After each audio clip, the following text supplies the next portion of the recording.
உயிரே உறவே தமிழே வணக்கம். இங்கே பிரதிநிதிகளாக வந்திருக்கும் மாவட்ட அமைப்பாளர்கள், மாவட்ட துணை செயலாளர்கள், மாவட்ட பொருளாளர்கள், பரப்புரையாளர்கள், நம்மவர் தொழிற்சங்க பேரவையினர், மாவட்ட செயலாளர்கள், மண்டல அமைப்பாளர்கள், மண்டல செயலாளர்கள், பாண்டிச்சேரி நிர்வாகிகள், மாநில செயலாளர்கள், செயற்குழு உறுப்பினர்கள், நிர்வாக குழு உறுப்பினர்கள், துணைத் தலைவர்கள், பொதுச் செயலாளர் அனைவருக்கும் வணக்கம்.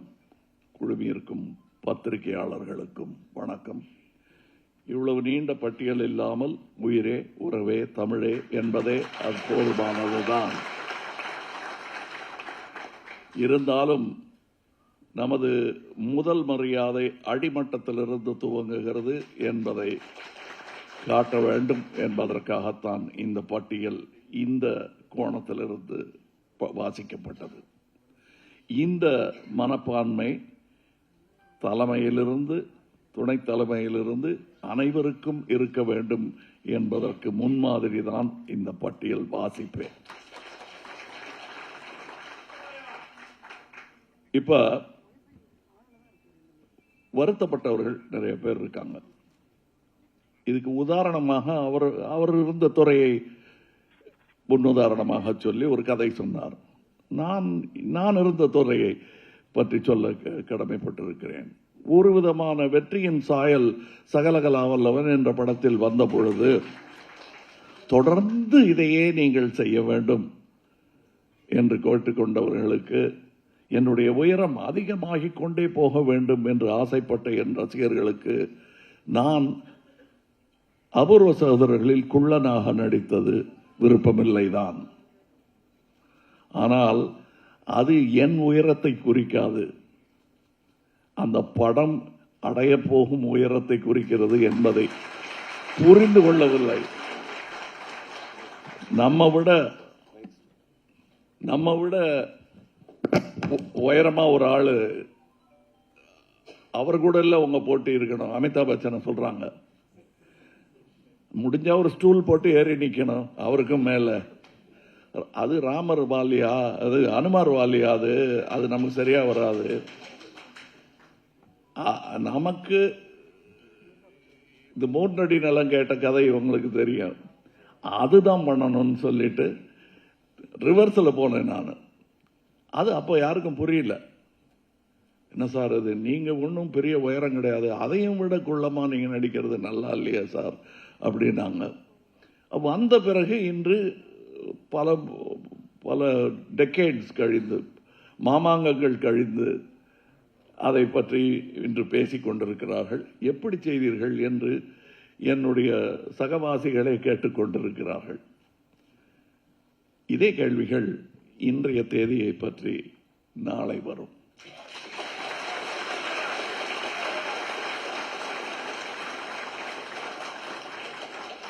இந்த முடிவை எப்படி எடுத்தீர்கள், என்ன தைரியத்தில் எடுத்தீர்கள் என்றெல்லாம் ராஜாஜி அவர்களை கேட்டது போல் என்னையும் கேட்பார்கள். அதற்கு அவர் சொன்ன பதில்தான் நான் சொல்ல வேண்டியிருக்கும். தமிழகத்தை காக்க வேண்டியது இந்தியாவின் வைஸ்ராய் என்ற பட்டத்தை ஒதுக்கிவிட்டு அந்த நிலையில் போய் அமர்ந்த முதல் இந்தியர். இந்தியாவில் பெங்காலின் பிரீமியராக இருந்து பார்த்தவர், தமிழகத்தின் முதல்வராக இருந்து, அப்ப பிரீமியர்னு சொல்லுவாங்க, அதுவாக இருந்து பார்த்தவர், சீஃப் மினிஸ்டராக இருந்து பார்த்தவர். ஆனால் கேந்திரியம் என்று சொல்வார்கள். அப்போ அதாவது நம்முடைய ஸ்டேட்னு வரும்பொழுது இதுதான் முக்கியம் என்று சொல்லி இங்கிருந்து இதே ஏரியாவில் தான் மாம்பலத்தில் இருந்துகிட்டு, நீங்கள் வணங்கும் சூரியனை நினைத்துக் கொண்டு உங்கள் பூனலை கையில் பிடித்துக் கொண்டு டிஎம்கேக்கு ஓட்டு போடுங்கன்னு சொன்னார்.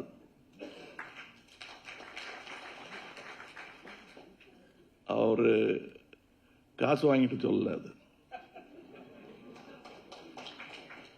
அன்றைய தேதியின் தேவை, அதை சொன்னார் அவர். அதுக்கு முன்னாடி திட்டிருக்காங்க. குள்ளுக பட்டர், குலவைரி என்றெல்லாம் ஏசப்பட்டவர். அதெல்லாம் வேற. இங்கே 1000 உண்டு வித்தியாசங்கள். அந்நியர் வந்து புகழ் என்ன நீதி என்று பாரதியார் சொன்னது போல் இது நமக்கு அந்நியமான ஒரு அரசியல் ஐடியாலஜியை புகுத்த நினைக்கிறார்கள். நான் காந்தியின் கொள்ளு பேரன். ஏன் உங்கள் அனுமதியுடன் நான் சொல்லிக்கொள்ள முடியும், நாம் காந்தியின் கொள்ளு பேர பிள்ளைகள். இதற்கு முன் காந்தி அவர்களின் சாம்பல் தெருவில் போட்டு உடைக்கப்பட்டது. இன்றைய 21ஆம் நூற்றாண்டில் என்னை பேட்டி கேட்கிறார்கள். நான் சொன்னேன், ஐயா, உங்கள் நாத்துராம் கோட்சே அவர்களின் சாம்பலும் ஒரு இடத்தில் பாதுகாக்க வைக்கப்பட்டிருக்கிறது. அதற்கு எந்த ஆபத்தும் வராமல் பாதுகாக்க வேண்டியது என் கடமை என்றேன். அதுவும் என் சரித்திரம்தான், பதிவாகிவிட்ட சரித்திரம். அது கருப்பாக இருந்தாலும் ஒளி மிகுந்ததாக இருந்தாலும் அதுதான் சரித்திரம். அதை மறந்து விடக்கூடாது, அது மீண்டும் நிகழவிடக்கூடாது. இதுதான். ஆனால் நமக்கு கற்றுக் கொடுக்கப்பட்ட அந்த கண்ணியம், கடமை, கட்டுப்பாட்டை நாம் என்றும் மீறலாகாது. அதாவது நான் பழக்கப்பட்டது அரசியல் என்னும் இந்த களத்தில் புகுவதற்கு முன்னால் வெளியில் இருந்து வேடிக்கை பார்த்து கொண்டிருந்தவன் நான். என் தகப்பனார் சுதந்திரம் வருவதற்கு முன்னாடி காங்கிரஸ்காரர், சுதந்திரம் வந்ததற்கு பிறகும் காங்கிரஸ்காரர். கொஞ்சம் முண்டி அடித்திருந்தால் மந்திரி பதவி கிடைத்திருக்கும், மந்திரியாக இறந்திருப்பார். ஆனால் தன் வேலை முடிந்தது என்பதை நான் பிறந்த வருடத்திற்கு அடுத்த வருடம் முடிவெடுத்து விட்டார். அதுக்காக நான் கட்சியை விட்டு போறேன்னு சொல்ல, கட்சியில் இருந்தார், என்னென்ன உதவிகள் செய்ய முடியுமோ அதை செய்து கொண்டிருந்தார். கடைசி வரையில் அவர் அந்த கதர் சட்டையை போட்டுட்டு அதன் நீட்சியாக, அதன் தொடர்ச்சியாகத்தான் இன்று கமல்ஹாசன் ஹவுஸ் ஆஃப் கதர் என்னும் ஒரு இயக்கத்தை கம்பெனியை நான் நடத்தி கொண்டிருக்கிறேன். ஸோ அந்த வழி வந்த எனக்கு சந்தர்ப்பவாதம் என்பது ஒரு வாதமே இல்லை என்பதுதான் என் கருத்து. சந்தர்ப்பம் என்பது இருக்கலாம், வாதம் என்பது தனியாக இருக்க வேண்டும். நமது வாதத்தை சந்தர்ப்பத்திற்கு ஏற்ற மாதிரி எல்லாம் மாற்ற முடியாது. அப்படின்னா ரிமோட் எடுத்து அடிச்சிங்களே டிவியில், அந்த ஆளு தானே இப்போ அங்கே போறீங்க அப்படின்னு சொன்னாங்க. ஐயா, ரிமோட் இன்னும் கையில் தான் இருக்கு.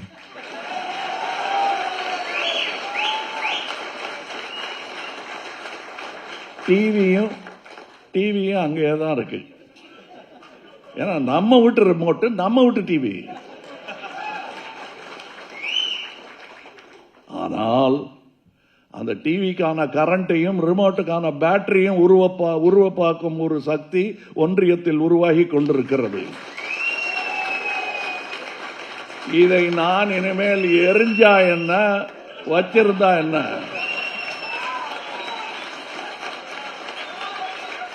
அந்த மாதிரி செய்கைகளுக்கு இனி அர்த்தமே இல்லாமல் போய்விடும். நான் ஒரு தனிப்பட்ட மனிதரை என்றுமே தாக்கியதில்லை. மோடி என்பவர் பாரத பிரதமர், மரியாதைக்குரிய பாரத பிரதமர். அவர் இன்னைக்கு இந்த அரங்கத்துக்குள்ள வந்தால் அவருக்கு கொடுக்கப்பட வேண்டிய வணக்கங்களை எல்லாம் நான் கொடுப்பேன். அதுக்காக என்னங்க இப்படி எதிர்த்து பேசிவிட்டு அவர் வந்ததும் குனிகிறாருன்னா அது அவருக்கு மனிதனுக்காக செய்யும்போதில்லை, மக்களின் நாயகம் இன்னும் இருக்கிறது என்பதை சொல்வதற்காக அவருக்கு தலை வணங்குவேனே தவிர தன்மானத்தை விட்டு தலை வணங்க மாட்டேன்.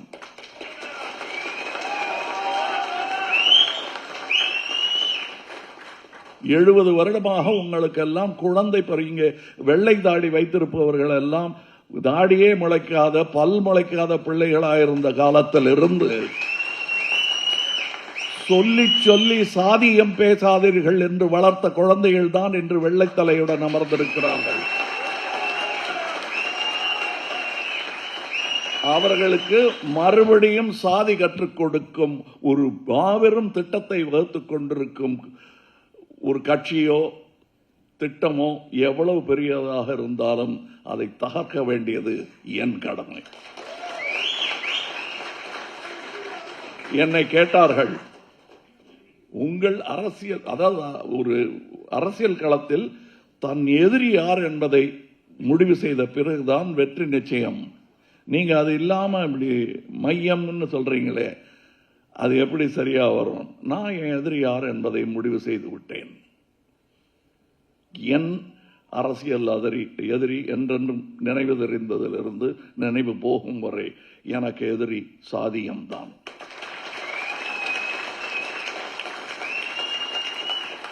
அமெரிக்காவிலிருந்து வந்திருந்தாங்க, அரசியலுக்கும் மீடியாவுக்கும் PhD எழுதி கொண்டிருக்கும் மாணவர்கள். அவர்கள் கேட்டாங்க, அந்த உரையாடலில் வந்த ஒரு பகுதி தான் இது.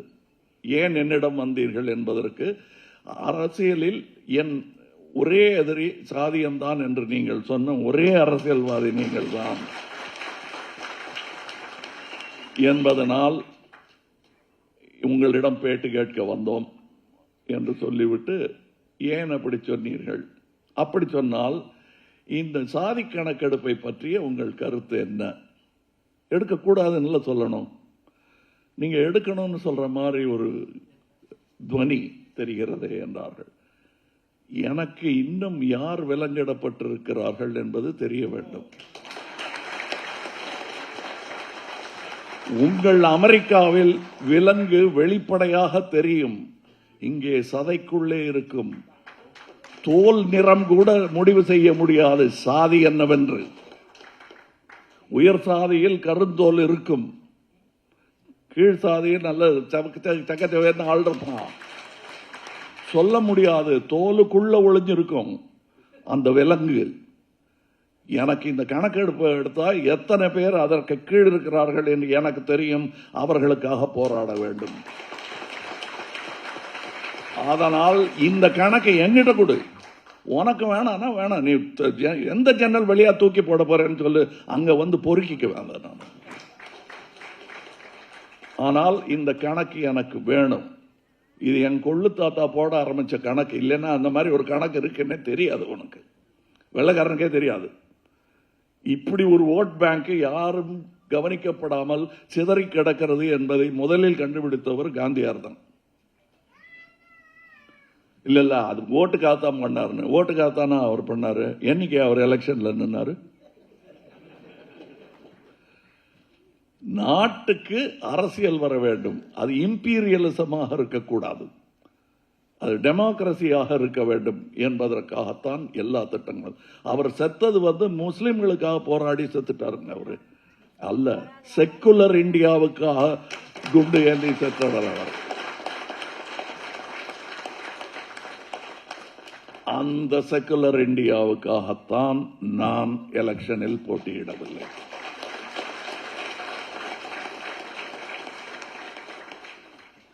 அவ்வளவுதான். எங்க வீட்டு பழைய பொருள்களை எல்லாம் போட்டோ எடுத்து ஒரு பத்திரிகையில் போட்டிருக்காங்க. இப்படித்தான் இருக்கு கட்சி நிலைமைன்னு. இந்த போட்டோ எடுத்து போடணும்.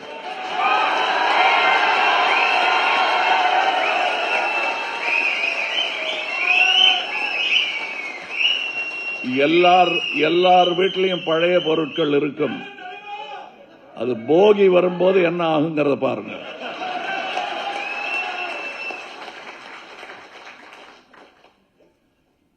இப்ப இதெல்லாம் நீங்கள் குதூகலமான மூட்ல தான் இருக்கீங்க. இது பல பேருக்கு மன வருத்தங்கள் இருக்கலாம். அவங்கெல்லாம் போனா போகட்டும் அப்படின்னு நான் விட மாட்டேன். நீ போ, ஆனா திரும்பி வரணும்.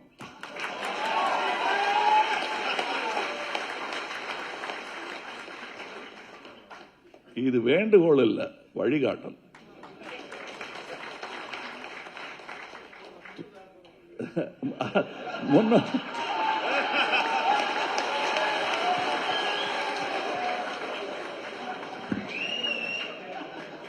இல்ல, ஏன் அப்படின்னா வழி தெரியாம தொலைந்து போ என்று நான் சொல்லவே மாட்டேன். ஏனென்றால் உயிரே உறவே தமிழே என்று சொல்லிவிட்டேன். ஆக அதே தமிழில் சொல்லுகிறேன். எங்கிருந்தாலும் இந்த சித்தாந்தத்தின் உண்மை அடித்தளம் பொழிப்புரை உங்களுக்கு புரியும் போது வருவீர்கள்.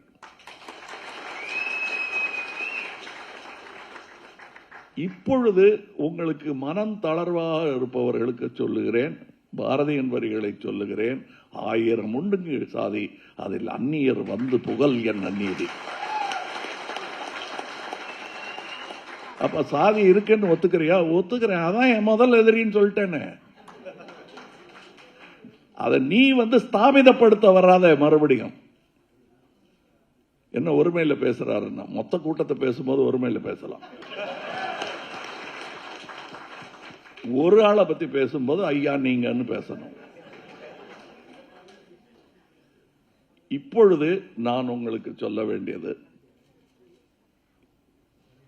தெளிவா, இந்து பத்திரிகையில் ஒரு பேட்டி கொடுத்திருக்கிறேன், இதுவும் பல பத்திரிகைகளில் வரும் என்று எதிர்பார்ப்போம். இது இந்தியாவுக்கானது, தமிழகத்திற்கான ஒரு களம் அமைய போகிறது 26.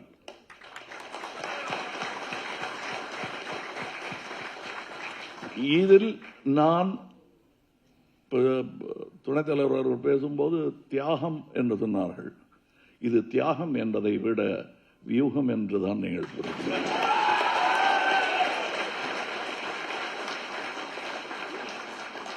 காரணம், எந்தெந்த ஏரியா எனக்கு கொடுக்கப்படும் என்று பயந்து கொண்டிருந்தார்களோ அவர்களுக்கெல்லாம் நான் பிரச்சாரத்துக்கு போறேன்.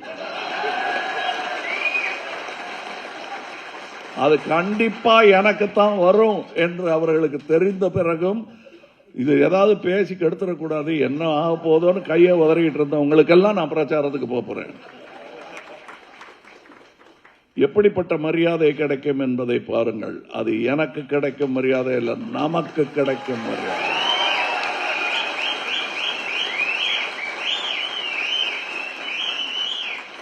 அந்த மரியாதையை நாங்கள் ஏசி ரூமில் ஒருவருக்கு ஒருவர் பரிமாறிக்கொண்டால் போதாது. நீங்கள் ஒவ்வொரு இடத்திலும் எப்படி அதை பரிமாறுகிறீர்கள் அவர்களுக்கு என்பதை காட்ட வேண்டும். நான் கவலையே பட்டது கிடையாது. நீங்க இருக்கீங்கிறது எனக்கு தெரியும், தெளிவா இருக்கீங்களாங்கிறது தான் எனக்கு தெரியும்.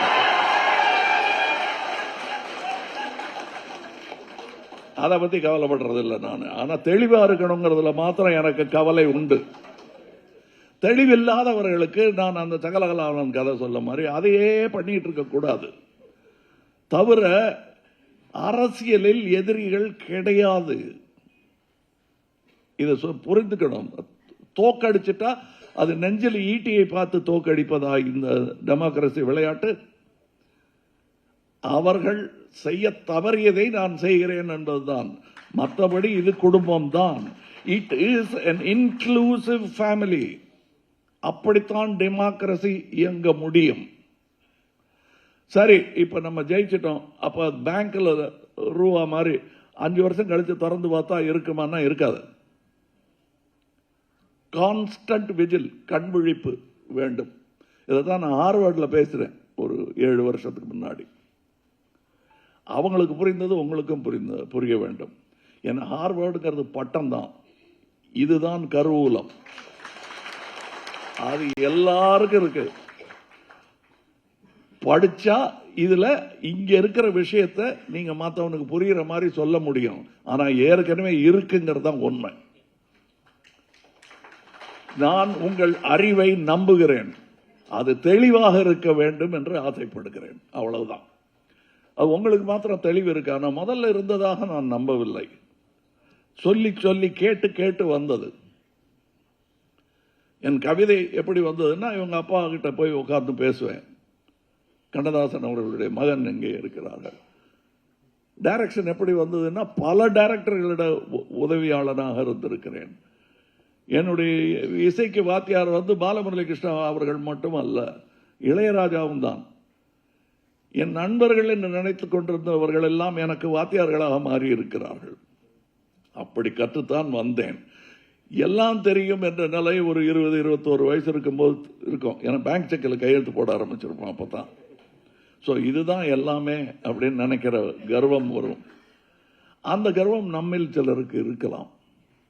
எனக்கு தெரியும் இந்த சித்தாந்தம் என்னவென்று. அதையெல்லாம் கடந்தது மனிதம்.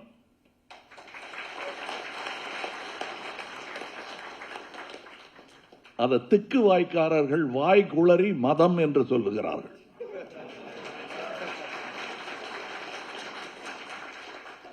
அரசியலும் மதமும் சேர்ந்த எந்த நாடும் உருப்பட்டதில்லை. அதற்கான ஆதாரங்கள் நிறைய இருக்கிறது. இப்பொழுது இங்கே நிகழ்த்தப்பட்டுக் கொண்டிருக்கும் ஒரு விதமான சர்வாதிகார நாடகத்திற்கான பாடம் அல்லது ஸ்கிரிப்ட் ஏற்கனவே ஐரோப்பாவில் எழுதப்பட்டதுதான். அதில் இம்மி பிசகாமல் டயலாக் சொன்னதை சொல்லும் கிளிகள் தான் இங்கே இந்திய கிளிகள்.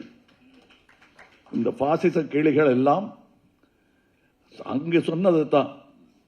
மூக்கு மாத்திரம் தான் காவிகள் இந்த கிளிக்கு. உடம்புல பச்சையே இருக்கக்கூடாதுன்னு நினைச்சா கூட இந்த பஞ்சவர்ண கிளியால ஒன்றும் பண்ண முடியாது.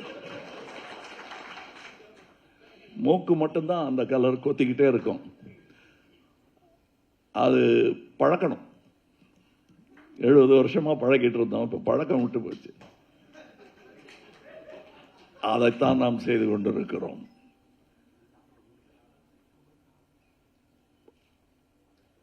ஒரு சினிமா பாட்டையே சொல்றேன். பாலூட்டி வளர்த்த கிளி, பழங்கொடுத்து பார்த்த கிளி, நாளை வரும் கச்சேரிக்கு. அந்த கச்சேரிக்கு அந்த கச்சேரிக்கே போயிடக்கூடாதுன்னு பயப்படுற கிளி இது. கச்சேரிக்கு போனா ஜட்ஜ்மெண்ட் வரும்.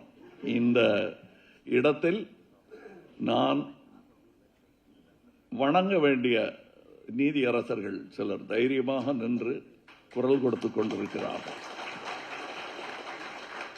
பேரையே சொல்லலாம். அவருக்கே பயம் இல்லை. அட்ரஸ், போன் நம்பர், போட்டோ எல்லாத்தையும் கொடுத்துட்டாரு அவரு. அதாவது சந்திரசூட் அவர்கள், அவர் மட்டும்தான் அப்படி பேசுறாருன்னு பார்த்தா அவருடைய மகன் இளைஞரும் அதுக்கு அடுத்த கட்டத்துக்கு பேசிட்டு இருக்காரு. அது 16 அடி பாயுது இந்த புலி.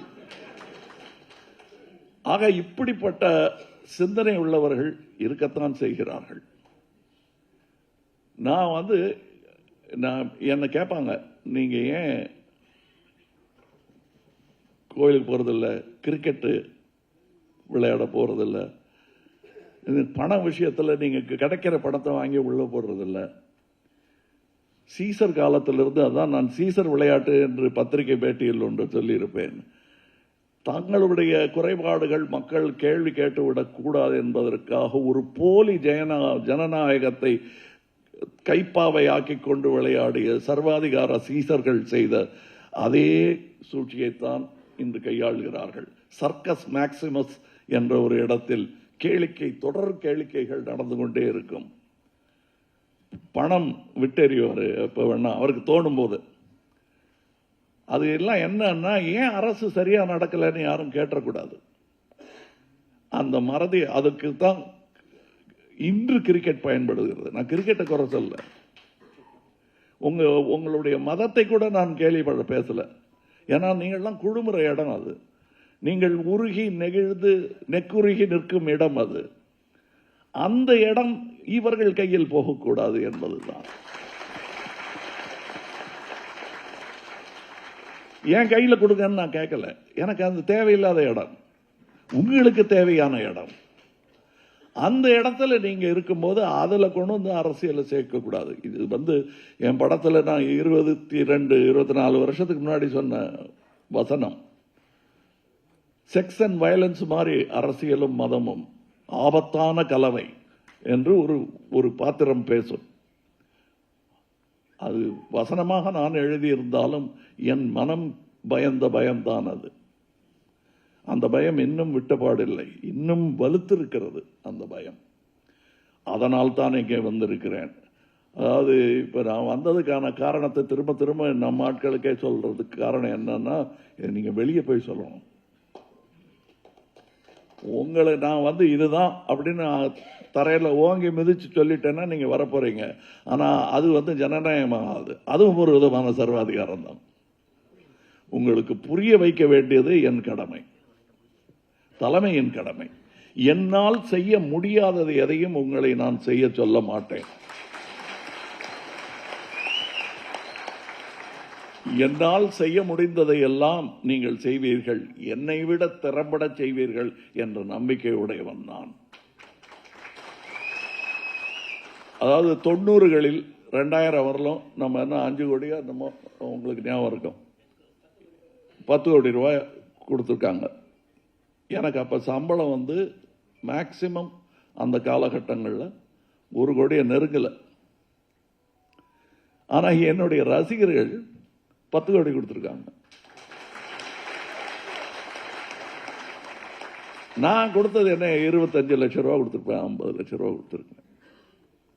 இப்பொழுது நான் இந்த அலையன்ஸுக்கு போகிறேன் என்பதை விட நாம் போகிறோம் என்பதுதான் கணக்கு, அதுதான் வழக்கு.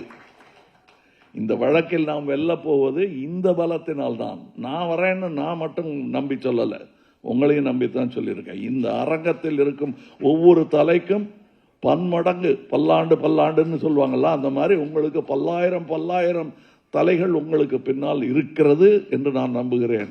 அதை நீங்கள் நிரூபிக்க வேண்டும். இப்பொழுது இங்கே ஒரு புதிய வாட்ஸ்அப் குரூப் ஒன்று ஆரம்பிக்க போறோம். இதுல நான் இங்க இருக்கும், இப்போ வாசிச்சேன் இல்லையா, செயற்குழு உறுப்பினர், மாநில செயலாளர்கள், மண்டல செயலாளர்கள் என்றெல்லாம் பெரும் பட்டங்களை சொல்லி உங்களை கூப்பிட்டேன் அல்லவா, அவர்களும் அந்த வாட்ஸ்அப் குரூப்பில் இருப்பாங்க. அதற்கும் அடுத்த கட்டத்தில் இருப்பவர்களும் இருப்பார்கள். முக்கியமா தலைவர்கிட்ட செய்தி வந்திருக்குன்னு இப்படி பின்னாடி மறைச்சிக்க கூடாது. அது எதுக்கு நான் சொல்றேன் அப்படின்னு சொல்லாம இப்படி வந்திருக்குன்னு காட்டணும்.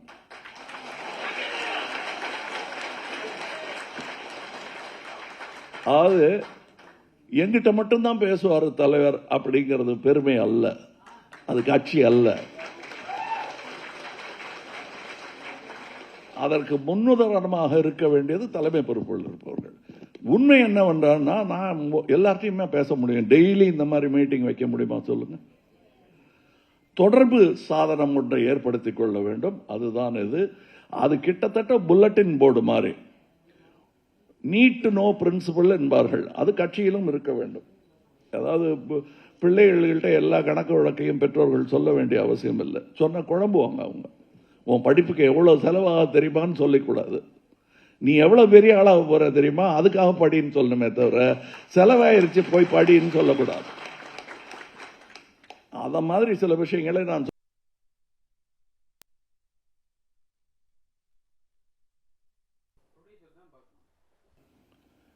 நாளைக்கு சக கட்சிகள் எல்லாரும் வந்து, சார் பிரமாதமா வேலை செஞ்சாங்க சார், தேங்க்யூ அப்படின்னு சொல்லணும்.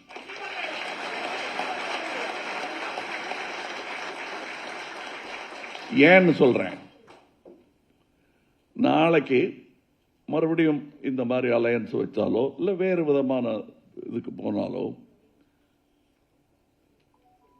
இந்த இடத்துக்கு இவர்னு எதிர்க்க நம்ம சக கட்சிக்காரனோ எதிர்கட்சிக்காரனோ நம்மளை பார்த்து சொல்லணும், இல்லை பயப்படணும். இந்த ஆளு நல்லா வேலை செஞ்சா இவங்களை தான் போட போறாங்க எம்எல்ஏ நாளைக்கு, ஆத்தி அந்த இடம் பயமா இருக்க எனக்குன்னு அவங்க பயப்படணும். அல்லது நம்முடைய சக கட்சி தோழர்கள் அவர் நல்லா இருக்குங்கன்னு நமக்கு யோசனை சொல்லணும். அதுக்கு நீங்க வேலை செய்யணும். அதுக்கு முக்கியமான விஷயம் என்னன்னா, உங்களுக்குள்ள இருக்கும் வித்தியாசங்களை அவங்கள மத்தியஸ்தத்துக்கு கூப்பிடக்கூடாது. புரியுதுங்களா? இது நீங்கள் யார் என்பதை நமக்கும் உலகுக்கும் காட்டிக்கொள்ளும் நேரம். இது வந்து ஒரு முக்கியமான அற்புதமான வாய்ப்பு. அவர்கள் மேடையில் நீங்கள் ஒத்திகை பார்க்கிறீர்கள்.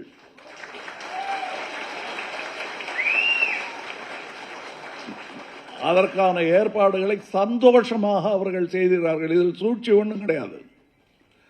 அந்த ஏன் சூழ்ச்சி கிடையாதுன்னா, நம்மளுடைய தியாகம் நமக்கு பின்னால் தாங்கி நிற்கிறது, நம்மளுடைய நேர்மை நமக்கு பின்னால் தாங்கி நிற்கிறது. அதனால் அவங்களுக்கே தெரியும் இதில் சூழ்ச்சி ஒன்றும் கிடையாது. ஆனால் நம்முடைய நாடகத்திற்கு அவங்களும் உதவி செய்வார்கள். அது 26 அரங்கேறும். அதற்கான ஒத்திகையை அவர்கள் அரங்கில் நடத்தி கொள்க என்று விருப்புடன் அவர்கள் தரும் அந்த அனுமதி எங்க கிடைக்கும் நீங்க சொல்லுங்க. நாளை இதுல எத்தனை பேர் நம்ம கூட இருப்பாங்கன்னு சொல்ல முடியாது. ஆனா நாம் இப்படிதான் இருப்போம், இதே வார்த்தைகள் தான் பேசுவோம். அப்ப ஒன்று அவர்கள் நம்மளை பரிந்துரைக்க வேண்டும் அல்லது பயப்பட வேண்டும்.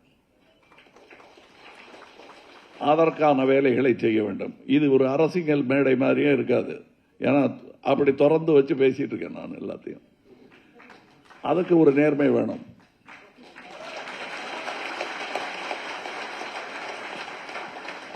இன்னொரு விஷயம் சொல்றேன்.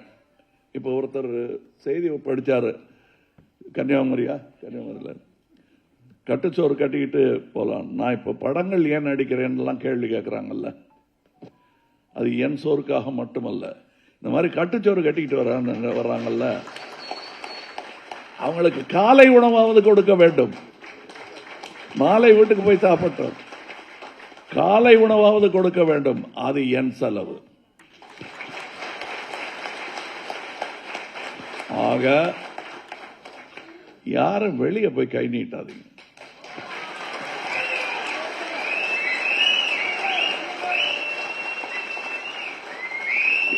இருபத்தி 26க்கு இன்னும் டைம் இருக்கு. அதுக்குள்ள ஒரு 2 படம் அடிச்சு சாப்பாடு செலவுக்கு நான் சமாளிச்சிடுவேன்.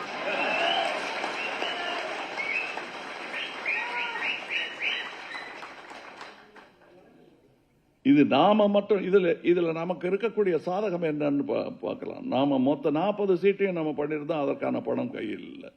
ஆனா 40 சீட்லையும் உதவி பண்ணுவதற்கு வேண்டிய பணம் என் கையில் இருக்கிறது.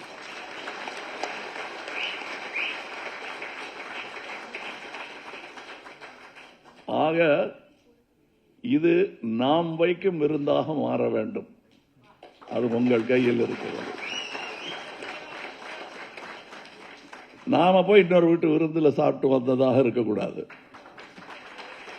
முக்கியமாக அது சரியில்லை இது சரியில்லைன்னு அவங்க கட்சிக்காரங்க வேணா சொல்லட்டும், நம்ம ஆளை யாரும் சொல்லக்கூடாது. அவங்க பார்த்து வியப்புற நம்மை புகழ வேண்டும். அங்க பாருங்க, யாரும் முன்ன தெரியாத கட்சி முந்தானத்து திட்டிக்கிட்டு இருந்தோம் அவங்கள, இன்னைக்கு நாட்டுக்காகன்னு வரும்போது நமக்காக வந்து செஞ்சிருக்காங்க அப்படின்னு அவங்க சொல்லணும். அப்ப 26ல் உங்களுக்கு தனி இடம் உண்டு. ஏன் இன்னும் சொல்லுகிறேன், இப்பொழுதே உங்களில் ஒருவர் குரல் பார்லிமெண்டில் ஒலிக்கத்தான் போகிறது.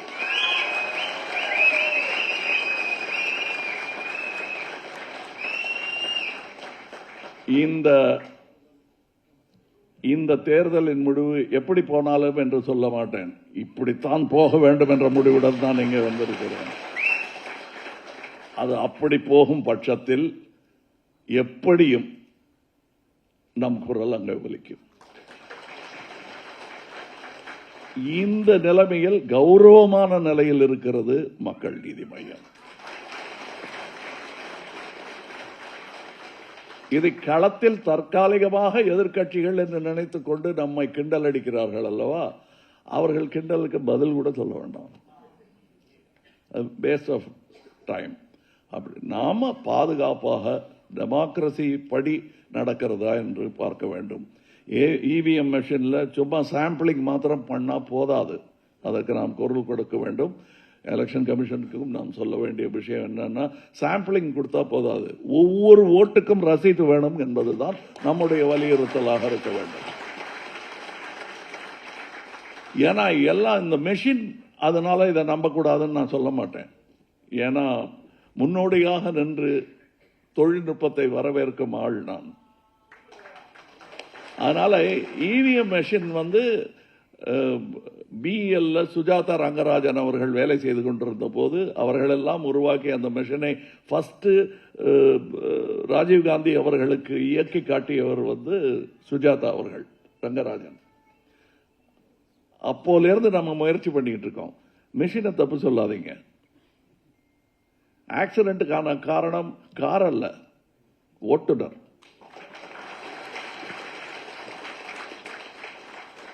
அதனால இப்ப நம்ம என்ன சொல்றோம்னா, இந்த ஸ்பீடுக்கு மேல போகக்கூடாது அப்படிங்கிற டிராபிக் ரூல்ஸ ஜனநாயகத்தில் நாம் தான் செய்ய வேண்டும். சந்திரசூட் அதற்கு அனுமதி மட்டும் இல்ல, பச்சை கொடி காட்டி இருக்கிறார். கிளம்புன்னு வீதியில் இறங்கி என்னும் அந்த காந்தியார் குரல் மாதிரி கேட்குது எனக்கு. அது அவர் காந்தியை நம்புறாரா இல்லையாங்கிறத பத்தி எனக்கு கவலையே கிடையாது. அந்த டண்டி மார்ச்சில் எப்படி இறங்கு தெருவில்னு சொன்னாரோ அந்த மாதிரி தெருவில் இறங்கும் நேரம் இது. அதன் முதல் அடிதான் இந்த எலெக்ஷன். இன்னும் தெருவில் போய் குரல் கொடுக்க வேண்டிய விஷயம் நிறைய இருக்கு. இந்த எலெக்ஷன் எப்படி நடக்குதுங்கிறத பார்த்துக்கிட்டு இந்த இவிஎம் மெஷினை என்ன பண்ணணுங்கிறத நாம தான் முடிவு பண்ணணும். அது எப்படி இயங்க வேண்டும் என்பதை மக்கள் தான் சொல்ல வேண்டுமே தவிர அங்க இருக்கிற டெக்னீஷியன் சொல்ல முடியாது. அதற்கான ஒவ்வொரு ஓட்டுக்கான ரசீதையும் நீ கொடுத்தால் இந்த மெஷின், இல்லை என்றால் நீங்க ஏதோ விளையாடுறீங்கன்னு சந்தேகமா இருக்குன்னா அந்த சந்தேகத்தை சொல்வது என்ன தவறு? அவர்கள் வணங்கும் ராமரே அக்னி பரீட்சை வைத்திருக்கிறார் அல்லவா? இந்த இவிஎம் மிஷினுக்கு கற்பு இருக்கிறதா என்பதை நாங்கள் சோதிப்போம்.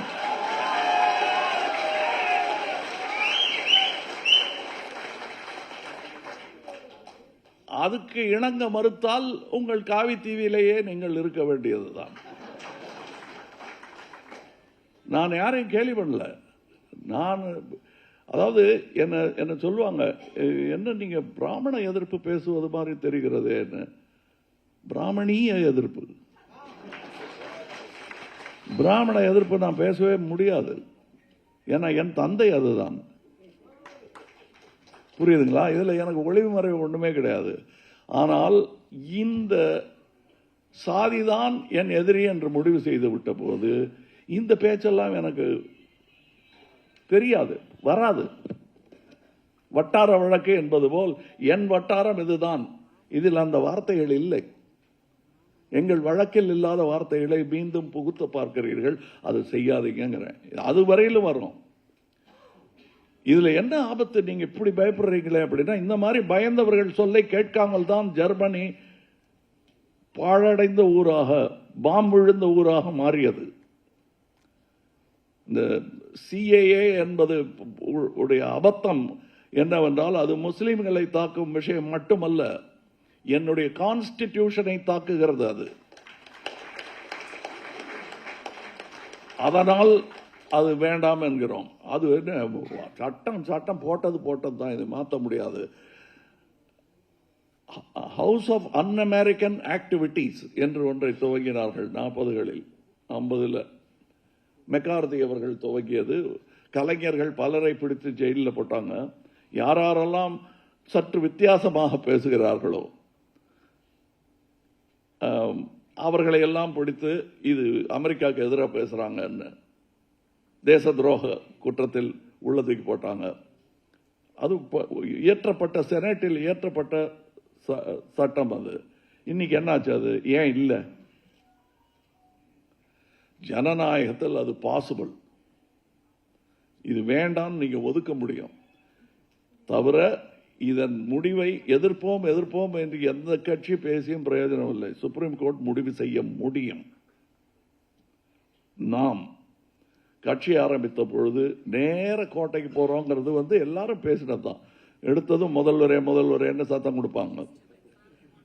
அது ஏழை கூட தன் குழந்தையை தூக்கி கொஞ்சம் போது மகாராஜா ராஜா அப்படித்தான் கொஞ்சம்.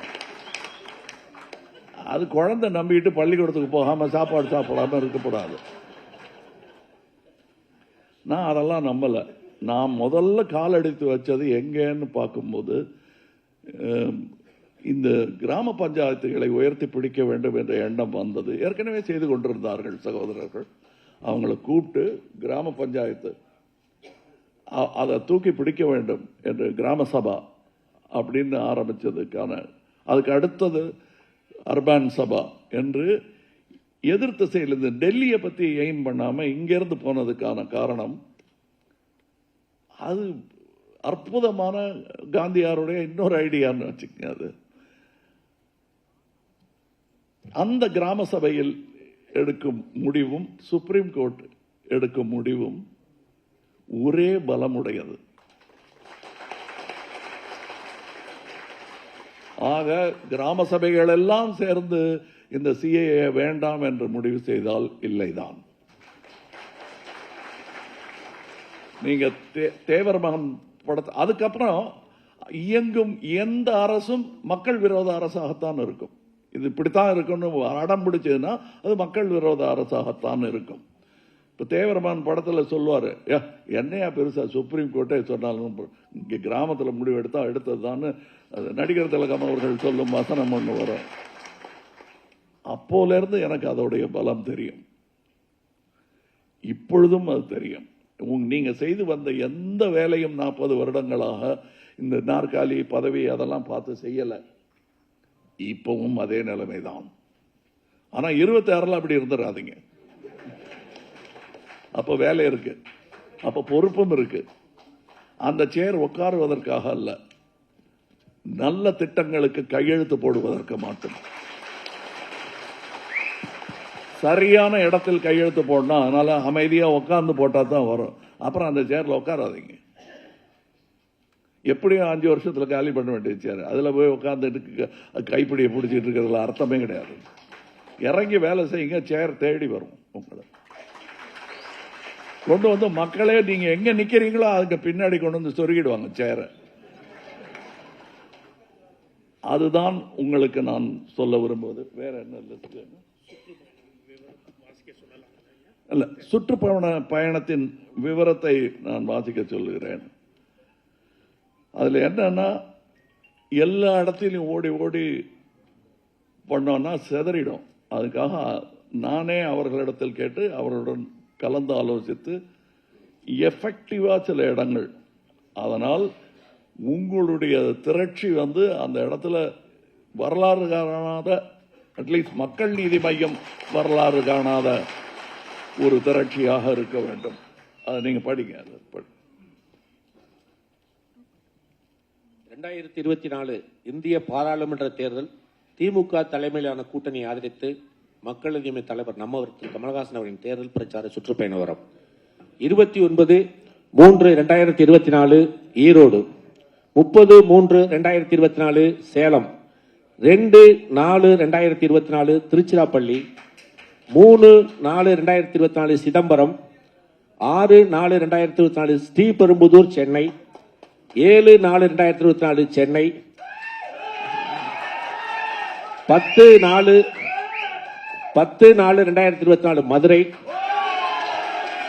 11/4/2024 தூத்துக்குடி, 14/4/2024 திருப்பூர், 15/4/2024 கோயம்புத்தூர், 16/4/2024 பொள்ளாச்சி. இப்பொழுது கேட்ட கைத்தட்டல் மாதிரி பல்லாயிரம் மடங்கு இருக்க வேண்டும் அந்தந்த ஊர்களில்.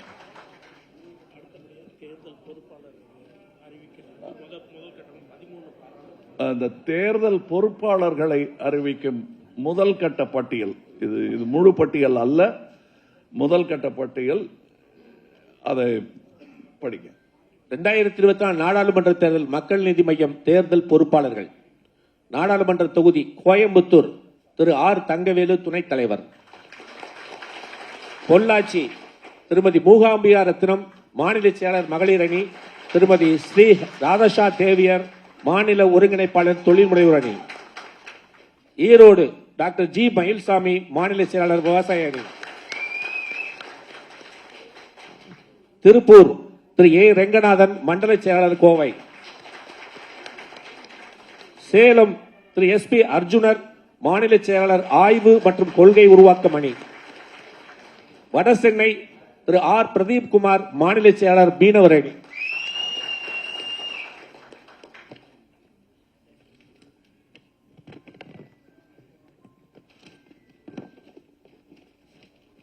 தென் சென்னை திரு காந்தி கண்ணதாசன் மாநில செயலாளர் தலைமை நிலை பேச்சாளர். மத்திய சென்னை திருமதி ஸ்னேகா மோகன்தாஸ் செயற்குழு உறுப்பினர். ஸ்ரீபெரும்புதூர் திரு டி மயில்வாகனன் மாநில ஒருங்கிணைப்பாளர் தொழில் முனைவோர் அணி. திருச்சிராப்பள்ளி திரு என் ரவிச்சந்திரன் மாவட்ட செயலாளர் மாயவரம். சிதம்பரம் டாக்டர் எஸ் வைத்தீஸ்வரன் மாநில செயலாளர் பொறியாளர் அணி. மதுரை திரு எம் அழகர் மண்டல செயலாளர் மதுரை. தூத்துக்குடி திரு டி ஜான்சன் மாநில ஒருங்கிணைப்பாளர் தொழில் முனைவோர் அணி. நன்றி. இன்னும் பட்டியல் முழுமை பெறவில்லை. இவங்களை எல்லாம் உங்களை ஒருங்கிணைப்பார்கள், ஒத்துழைப்பார்கள். அவ்வளவுதானுங்களா? நன்றி. இந்த உரையாடல் தொடரும். என் குரலாக இல்லை என்றாலும் வாட்ஸ்ஆப்பில் வந்து கொண்டே இருக்கும். அந்த வாட்ஸ்ஆப்பை நான் பார்த்து கொண்டே இருப்பேன். ஆக நேரம் நான் தலைவர்கிட்ட பேசிக்கிறேங்கிறத இந்த நேரத்தில் பேசிட்டு இருக்க வேணாம். ஏன்னா அது இயலாத காரியம். எல்லாரும் ஒவ்வொருத்தரையும் தனியாக பேச முடியாது. அதனால் நான் இதுதான் கருத்து என்பதை உங்களுக்கு தெரியப்படுத்த வேண்டிய கருத்து எல்லாம் அதில் தெரியப்படுத்துகிறேன். ஏதாவது மறந்துருந்தா இதில் மாத்திரம் ஞாபகப்படுத்துங்க. எக்ஸ்ன்னு ஒன்று இருக்கு, அது எக்ஸ், இதுதான் பிரசன்ட். அதனால அதில் பேசுங்க. எதுவாக இருந்தாலும் விமர்சனங்களே இருக்கக்கூடாதுன்னு சொல்லலை. அது நம்முடைய விமர்சனமாக இருக்கும் பட்சத்தில் மகனுக்கு சொல்லும் விமர்சனத்தை வாசலில் வைத்து சொல்லக்கூடாது, வீட்டுக்குள் வைத்து சொல்ல வேண்டும்.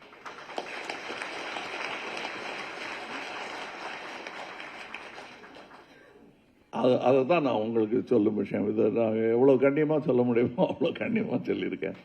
அதனால் நமக்குள்ள விமர்சனங்கள் இருக்க வேண்டும், வித்தியாசமான கருத்துக்கள் இருக்க வேண்டும். கடைசியில் நான் எடுக்கும் முடிவை ஏற்கும் தன்மையும் இருக்க வேண்டும் உங்களிடத்தில். ஏனால் அந்த தொண்டர் அடி பொடியாக இருப்பதில் பெருமை கொள்ளும் தலைவன் தான் நான். உங்களுக்கு ஞாபகம் இருக்கலாம், ஒருத்தர் சேலஞ்சு பர்சன் ஒருத்தர் இது ஈரோடு கோயம்புத்தூர் போகும்போது கூட்டத்தில் மாட்டிக்கிட்டாரு. அவரை கையாலே நடந்து வர்றாரு. அவர் வரும்போது தூக்கி மேடையில் வச்சாங்க. காங்கேயம் நினைக்கிறேன். காங்கேயம் வச்சதும் கை கொடுத்தாரு. அவரு கை பூரா புழுதி அவருக்கு. அப்போ தட்டி விட்டார் அவரு. இல்லை இல்லை, இதுதான் என் வெற்றி திலகம்னு எடுத்து நான் நெத்தியில் வச்சுக்கிட்டேன். அந்த குணாதிசயம் எனக்கே உரித்தானதாக இல்லாமல் உங்களுக்கு உரித்தானதாக இருக்க வேண்டும். அப்படி இருந்தால் நம் தொண்டர் படை பெருகிக் கொண்டே இருக்கும். நாளை நமதே. வணக்கம்.